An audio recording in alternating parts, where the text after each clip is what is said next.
Hello all of you, welcome to my YouTube channel Learn Computer with RCS।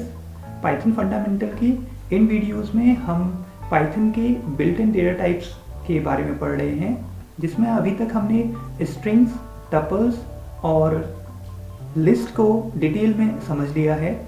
आज की इस video में मैं स्टार्ट कर रहा हूँ पाइथन के एक नए built in data type dictionaries की एक सीरीज़, जिसके पहले वीडियो में मैं आपको डिक्शनरी का इंट्रोडक्शन, कैसे हम डिक्शनरी को इनिशियलाइज करते हैं, कैसे उसके एलिमेंट को एक्सेस करते हैं, डिक्शनरी को अपडेट हम कैसे करेंगे और एलिमेंट को डिलीट करना, ये पूरा प्रोसेस आपको समझाऊंगा।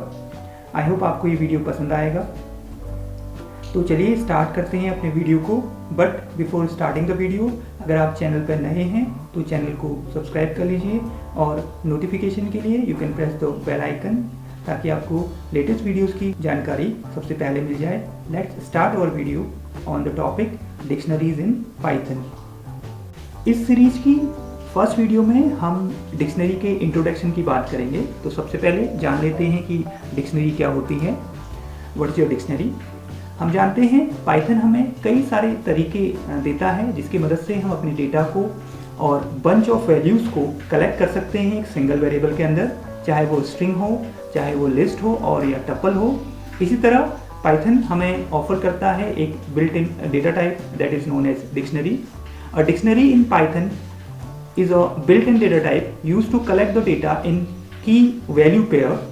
मतलब कि एक डिक्शनरी क्या है? एक बिल्ट इन डेटा टाइप है जिसमें हम डेटा को कलेक्ट करते हैं और वो डेटा की वैल्यू पेयर के फॉर्म में उसमें स्टोर रहता है। आपने नॉर्मल इंग्लिश की डिक्शनरीज देखी होंगी जिसमें एक वर्ड के करस्पॉन्डिंग उसकी मीनिंग होती है। तो इस केस में हम किसी पर्टिकुलर वर्ड को की मान सकते हैं, उसके करस्पॉन्डिंग जो आपका वर्ड का मीनिंग होता है उसको हम वैल्यू मान सकते हैं। तो इसी तरीके से ये डिक्शनरी भी इसी कॉन्सेप्ट पर काम करती है पाइथन की। और dictionary is a unordered collection of elements. हम ये भी कह सकते हैं कि जो पाइथन की डिक्शनरी है वो अनऑर्डर्ड कलेक्शन है, जिसमें डेटा अनऑर्डर्ड फॉर्म में आपका स्टोर रहता है। अगर मैं सिंटैक्स की बात करूं तो यहाँ पर डिक्शनरी जब मैं क्रिएट करूँगा तो सबसे पहले उस डिक्शनरी का नेम आएगा, इक्वल, यहाँ पर यूज़ करूँगा मैं कर्ली ब्रेसेस, ओके, और उसके बाद देन की एंड कॉलन और उसकी करस्पॉन्डिंग वैल्यू, इसी तरीके से कॉमा करके फिर अनदर की और फिर कॉलन और फिर उसके करस्पॉन्डिंग वैल्यू। तो इस तरीके से मैं अपने डेटा को किसी भी डिक्शनरी में ऑर्गेनाइज कर सकता हूँ की वैल्यू पेयर के फॉर्म में।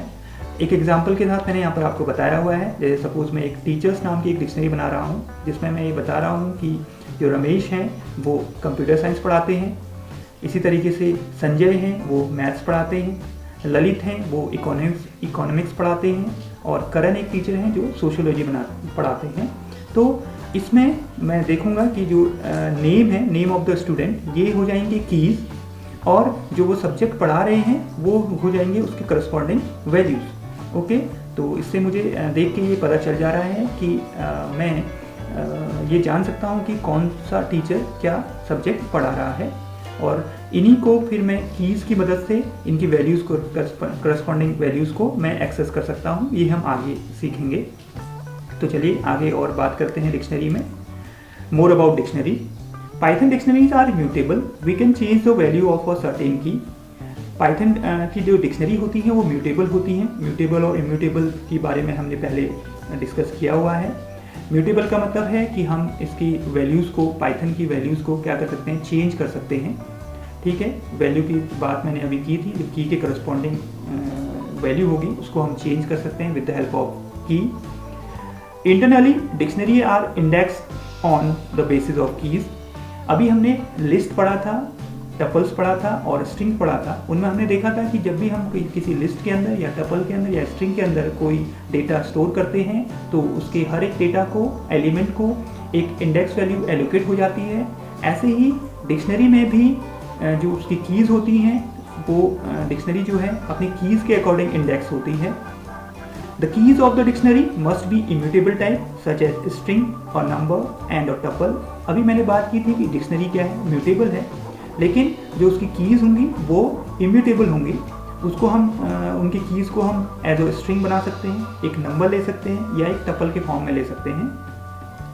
Each value of keys in dictionary must be unique. और अभी बात की थी कि डिक्शनरी की कीज़ क्या होती हैं, इम्यूटेबल होती हैं। और एक और चीज़ हमें ध्यान में रखनी है कि डिक्शनरी की जो कीज़ होंगी वो यूनिक होंगी। दैट मीन्स एक डिक्शनरी में दो सेम की यूज़ नहीं हो सकती। There can not be duplicate keys in dictionary. ये था डिक्शनरी के बारे में थोड़ा सा डिटेल। अब मैं आपको पूरा प्रोसेस डिक्शनरी का पाइथन आईडीएलई में प्रैक्टिकली करके दिखाऊंगा, जिससे आप और आसानी से डिक्शनरी की वर्किंग को समझ पाएंगे। तो चलिए स्टार्ट करते हैं। सबसे पहले मैं बात करूंगा कि how can we create a dictionary. Actually dictionary एक कंटेनर होता है जिसमें एलिमेंट स्टोर होते हैं की वैल्यू पेयर में। अगर मैं एक एम्प्टी डिक्शनरी यहाँ पर क्रिएट करूँ तो वो मैं कैसे करूँगा, मैं एक वेरिएबल ले लूँगा dict1 नाम से और इक्वल टू डिक्शनरी जब भी स्टार्ट होती है वो कर्ली ब्रेसेस से स्टार्ट होती है, तो मैं यहाँ पर ब्रेसेस लगाऊंगा और इसके अंदर इन ब्रेसेस के अंदर कोई भी एलिमेंट अभी इस केस में मैं पास नहीं करूँगा, तो मेरी एक एम्प्टी डिक्शनरी यहाँ पर क्रिएट हो जाएगी। जब मैं इसको प्रिंट करके देखना चाहूँगा इसके एलिमेंट को, तो मुझे वो एक एम्प्टी डिक्शनरी यहाँ पर शो करेगा। इस तरीके से आप एम्प्टी डिक्शनरी क्रिएट कर सकते हैं। एक डिक्शनरी में क्रिएट कर रहा हूँ जिसके अंदर कुछ एलिमेंट मैं की वैल्यू पेयर में स्टोर करूँगा। डिक्शनरी का नाम है सपोज टीचर्स नाम से मैं एक डिक्शनरी क्रिएट कर रहा हूँ और इसके अंदर मैं कीज़ में प्रोवाइड कर रहा हूँ टीचर्स का नेम और उसके करस्पॉन्डिंग वैल्यू प्रोवाइड कर रहा हूँ कि वो कौन सा सब्जेक्ट पढ़ाते हैं। सपोज मैं यहाँ पर लिख रहा हूँ डिम्पल एंड देन कॉलन, और कॉलन के बाद इसका करस्पॉन्डिंग वैल्यू ये पढ़ाती हैं कंप्यूटर साइंस। ओके, इस तरीके से एक एलिमेंट मेरा कंप्लीट हो गया है जिसमें मैंने की और वैल्यू दोनों प्रोवाइड कर दी है। अब मैं बात करता हूँ एक अलग नेक्स्ट की। यहाँ पर नेक्स्ट टीचर का नेम की के फॉर्म में आएगा और उसके करस्पॉन्डिंग जो वो आप सब्जेक्ट वो पढ़ाते हैं। सपोज मैं मान लेता हूँ कि वो सोशियोलॉजी पढ़ा रहे हैं। ओके, इस तरीके से सेकेंड एलिमेंट मेरा डिक्शनरी के अंदर स्टोर हो गया है। अब मैं बात करता हूँ तीसरे एलिमेंट की, जिसमें मैं एक टीचर का नेम की के फॉर्म में स्टोर कर रहा हूँ, हरप्रीत। ओके, इसी तरीके से एक और टीचर को हम इंटर कर लेते हैं एलिमेंट के फॉर्म में। ओके, तो इस तरीके से अब मैं लास्ट में कर्ली ब्रेसेस को बंद कर दूंगा, तो मेरी एक डिक्शनरी क्रिएट हो गई है टीचर्स नाम से, जिसमें मैंने की वैल्यू पेयर में एलिमेंट स्टोर कर दिए हैं। कीज़ यहाँ पर रिप्रेजेंट कर रहे हैं टीचर्स के नेम को और वैल्यू उसके करस्पॉन्डिंग वैल्यूज़ रिप्रेजेंट कर रहे हैं कि वो कौन सा सब्जेक्ट पढ़ा रहे हैं। अब मैं जब टीचर्स आपके इस डिक्शनरी को प्रिंट करता हूँ तो मुझे इस तरीके से एक की वैल्यू पेयर में डिक्शनरी का रिटर्न करेगा। अब हम बात कर लेते हैं कि कैसे हम डिक्शनरी के एलिमेंट को एक्सेस करेंगे। तो ये हमें ध्यान रखना है, while accessing element from a dictionary you need a की। हमें एक की ज़रूरत पड़ेगी क्योंकि लिस्ट में जो एलिमेंट होते हैं इंडेक्स के थ्रू एक्सेस किए जाते हैं। यहाँ डिक्शनरी में हम जो उसके एलिमेंट्स होंगे उनको की के थ्रू एक्सेस करेंगे। तो मैं लिखूँगा उस डिक्शनरी का नाम टीचर्स और यहाँ पर ब्रैकेट्स के अंदर मैं प्रोवाइड करूँगा इसको एक की। ओके, और इसका रिटर्न वैल्यू मैं देखूँगा तो ये बता देगा, उसके करस्पॉन्डिंग वैल्यू मुझे रिटर्न करके वो दे रहा है। डिक्शनरी की वैल्यू मैं जानना चाह रहा हूँ तो मुझे वहाँ पर इंडेक्स के फॉर्म में क्या प्रोवाइड करना पड़ेगा, की प्रोवाइड करनी पड़ेगी। ओके, जब हम लिस्ट और टपल के बारे में पढ़ रहे थे तो वहाँ हमने एक कंस्ट्रक्टर फंक्शन की बात की थी कि लिस्ट के पास और टपल के पास अपना एक कंस्ट्रक्टर फंक्शन होता है जो मदद करता है लिस्ट को और टपल को क्रिएट करने में। उसी तरीके से डिक्शनरी के पास भी एक कंस्ट्रक्टर फंक्शन होता है जिसकी मदद से आप डिक्शनरी को क्रिएट कर सकते हैं। सबसे पहले मैं आपको एक एम्प्टी डिक्शनरी उस कंस्ट्रक्टर फंक्शन की मदद से क्रिएट करके बता रहा हूँ। तो सपोज़ मैं एम्प्लॉय EMP नाम की एक डिक्शनरी बना रहा हूँ और इक्वल यहाँ पर यूज़ करूँगा उस कंस्ट्रक्टर फंक्शन को, उसका नाम है डिक्ट। और इस तरीके से तो जब मैं एम्प्लॉय को प्रिंट करूँगा तो मुझे एक ब्लैंक या एम्प्टी डिक्शनरी मुझे प्रोवाइड करेगा क्योंकि मैंने इसके अंदर कोई भी एलिमेंट्स पास नहीं किए थे। अब मैं लिस्ट के फॉर्म में इस डिक्शनरी के अंदर एलिमेंट पास करके एक डिक्शनरी क्रिएट कर सकता हूँ। वो मैं कैसे कर रहा हूँ वो आप देखिए। सपोज़ EMP मैंने वेरिएबल लिया और उसके अंदर मैं यूज़ कर रहा हूँ डिक्ट कंस्ट्रक्टर फंक्शन को। यहाँ मैं एक लिस्ट क्रिएट करूँगा और इस लिस्ट के एलिमेंट भी खुद में क्या होंगे, लिस्ट होंगे, छोटे छोटे लिस्ट होंगी, जिसमें मैं पहली लिस्ट के अंदर पास कर रहा हूँ नेम एंड कॉमा, उसके बाद उस एम्प्लॉय का नेम यहाँ पर पास कर देता हूँ। ये एक लिस्ट क्रिएट हो गया पहला एलिमेंट। एंड फिर सेकेंड एलिमेंट मैं स्टार्ट करता हूँ उसकी सैलरी, ठीक है। एंड सैलरी पास बता देता हूँ उसकी कि सैलरी सपोज 20,000 है, ठीक है। तो ये दूसरा है। तो इसके बाद इसको क्लोज कर दीजिए एंड डिक्ट फंक्शन को क्लोज कर दीजिए। और इस तरीके से मेरी एक डिक्शनरी क्रिएट हो जाएगी जिसमें नेम, सैलरी और एज होंगे उस डिक्शनरी में कीज़, और उसके अकॉर्डिंग रमेश 20,000 और 30 होंगी उनके करस्पॉन्डिंग वैल्यूज़। अब आप चेक कर सकते हैं जब आप एम्प्लॉय को प्रिंट करेंगे तो आपको एक डिक्शनरी के फॉर्म में ये वैल्यूज़ शो करेगा, की वैल्यू पेयर के फॉर्म में, जिसमें नेम के अकॉर्डिंग करस्पॉन्डिंग उसका नेम है, सैलरी के अकॉर्डिंग करस्पॉन्डिंग 20,000 और एज की के करस्पॉन्डिंग 30 वैल्यू है उसकी, ठीक है। तो इस तरीके से आपको ये मदद करता है डिक्ट कंस्ट्रक्टर फंक्शन किसी भी डिक्शनरी को क्रिएट करने में। इसी तरीके से आप टपल भी यूज़ कर सकते हैं। जैसे आपने इस केस में यहाँ पर लिस्ट को यूज़ किया है, आप यहाँ पर टपल्स की डिक्शनरी को क्रिएट कर सकते हैं। तो अभी आपने लिस्ट के यहाँ पास किए हैं, उस केस में ये क्या होंगे, एक टपल होंगे।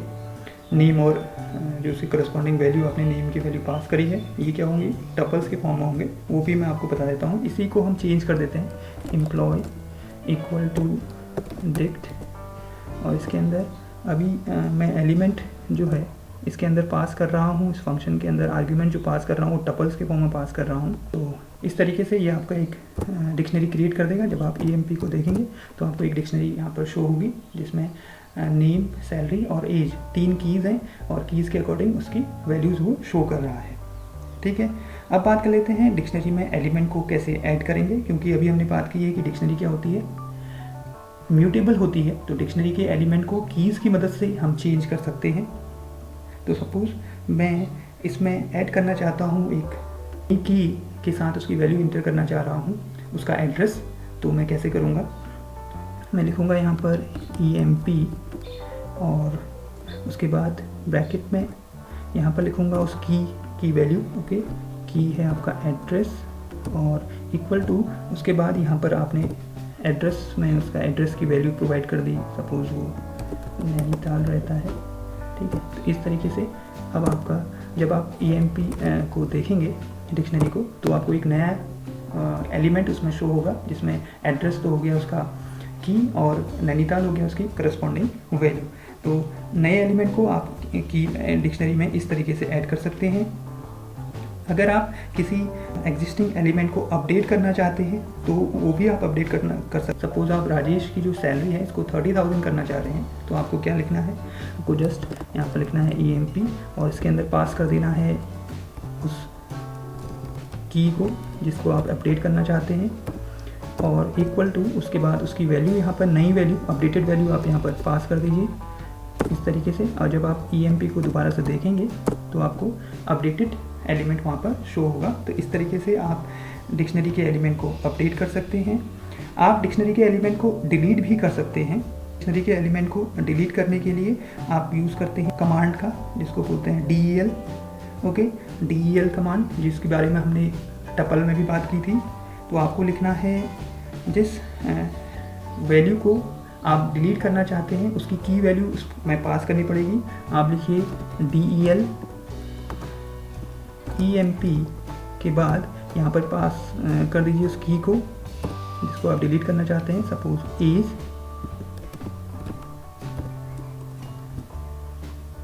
Okay.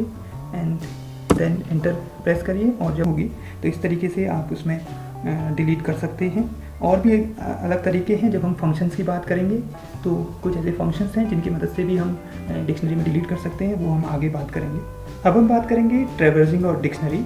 Traversal means accessing and processing each element of the dictionary. तो वो हम कर सकते हैं फॉर लूप की मदद से। तो इसमें मैंने एक डिक्शनरी यहाँ पर क्रिएट कर रखी है फ़ॉन इन्फो नाम से, जिसमें यूज़र के नेम हैं और नेम के करस्पॉन्डिंग उनके फ़ोन नंबर्स हैं। तो नेम जो है वो कीज़ हैं और उनकी वैल्यूज़ फ़ोन नंबर के रूप में मैंने इस डिक्शनरी में सेव कर रखी है। आप इसको चेक कर सकते हैं, फ़ोन इन्फो। तो आप जब देखेंगे तो आपको एक डिक्शनरी यहाँ पर रिटर्न होगी जिसमें यूज़र के नेम और उसके फ़ोन नंबर के अकॉर्डिंग की वैल्यू पेयर में आपके डिक्शनरी के एलिमेंट शो हो रहे हैं। अब आप इसके सारे एलिमेंट को प्रोसेस करना चाहते हैं, एक्सेस करना चाहते हैं यूजिंग फॉर लूप, तो आपको लिखना पड़ेगा फॉर। यहाँ पर आप एक कंट्रोल वेरिएबल यूज़ करते हैं, ठीक है। डिक्शनरी की जितनी भी कीज़ हैं वो इसको असाइन होंगी इस कंट्रोल वेरिएबल को। सपोज मैं यहाँ पर आइटम इसका नाम ले लेता हूँ, फॉर आइटम इन, और डिक्शनरी का नाम है मेरा phone info, okay, and then colon. और यहाँ पर प्रिंट स्टेटमेंट मैं लिखता हूँ। प्रिंट स्टेटमेंट में यहाँ पर मैं लिख रहा हूँ आइटम की वैल्यू, आइटम दैट मीन्स यहाँ पर आपको शो होगा की, एंड देन इनवर्टेड कॉमा में यहाँ पर लिख रहा हूँ कॉलन, कॉमा यहाँ पर मैं लिख देता हूँ ऑन इन्फो ब्रैकेट में आपका आइटम, ओके। तो ये मुझे शो करेगा उसकी वैल्यू, ठीक है। आइटम मुझे रिप्रेजेंट करेगा, शो करेगा की, और जब मैंने ये लाइन लिखी है फॉन इन्फो के अंदर आइटम को पास कर रखा है तो मुझे शो करेगा उसकी वैल्यू, ठीक है। इस तरीके से आप चेक करेंगे तो आपको जो डिक्शनरी के एलिमेंट हैं वो इस तरीके से शो हो जाएंगे। तो फॉर लूप की मदद से आप डिक्शनरी के एलिमेंट को क्या कर सकते हैं, ट्रेवर्स कर सकते हैं, ओके। आई होप आपको ये समझ में आ गया होगा कि कैसे ये वर्क हुआ। इसमें जो आइटम कंट्रोल वेरिएबल है इसको की असाइन हो रही है हर की, और उस की के अकॉर्डिंग आपको वैल्यू वो यहाँ पे शो कर रहा है। एक और टॉपिक पे बात करते हैं, checking for existence of a की क्या की आपके डिक्शनरी में मौजूद है या नहीं है, उसको चेक कैसे करते हैं। उसके लिए मैं इन और नॉट इन मेंबरशिप ऑपरेटर का यूज़ करूँगा डिक्शनरी में। सपोज़ मैं चेक करना चाह रहा हूँ रमेश नाम की क्या मेरी इस डिक्शनरी में मौजूद है, तो मुझे लिखना पड़ेगा ओके, और तब ये रिटर्न करेगा ट्रू वैल्यू, ठीक है। दैट मीन्स रमेश नाम की क्या है इसमें मौजूद है, ठीक है। इसी तरीके से मैं इसमें एक जॉन इन फॉन इन्फो, इस केस में आपको ये फॉल्स वैल्यू रिटर्न करेगा। अगर आप नॉट इन यूज़ करते हैं इसी जगह पर, John not in phone info, यहाँ पर इन्वर्टेड कॉमा लगाने पड़ेंगे, तो उस केस में आपको ये ट्रू वैल्यू रिटर्न करेगा। तो इस वीडियो में बस इतना ही। इस वीडियो में हमने डिक्शनरी के इंट्रोडक्शन और कैसे डिक्शनरी को क्रिएट करते हैं, कैसे उनके एलिमेंट्स को हम एक्सेस करते हैं, प्रोसेस कैसे करते हैं, ये सारा कुछ हमने इस इंट्रोडक्टरी वीडियो के माध्यम से सीखा। आई होप आपको ये वीडियो समझ में आया होगा। कैसा लगा आपको ये वीडियो, आप कमेंट सेक्शन के माध्यम से मुझे कमेंट करके बता सकते हैं। अगर वीडियो अच्छा लगा है तो इसे लाइक करें, शेयर करें, और चैनल को अभी तक सब्सक्राइब नहीं किया है तो चैनल को सब्सक्राइब कर लें। नोटिफिकेशन के लिए आप बेल आइकन प्रेस कर सकते हैं। मिलते हैं अगले वीडियो में जिसमें हम डिक्शनरी के कुछ इनबिल्ट फंक्शंस को डिटेल में डिस्कस करेंगे। Thanks for watching.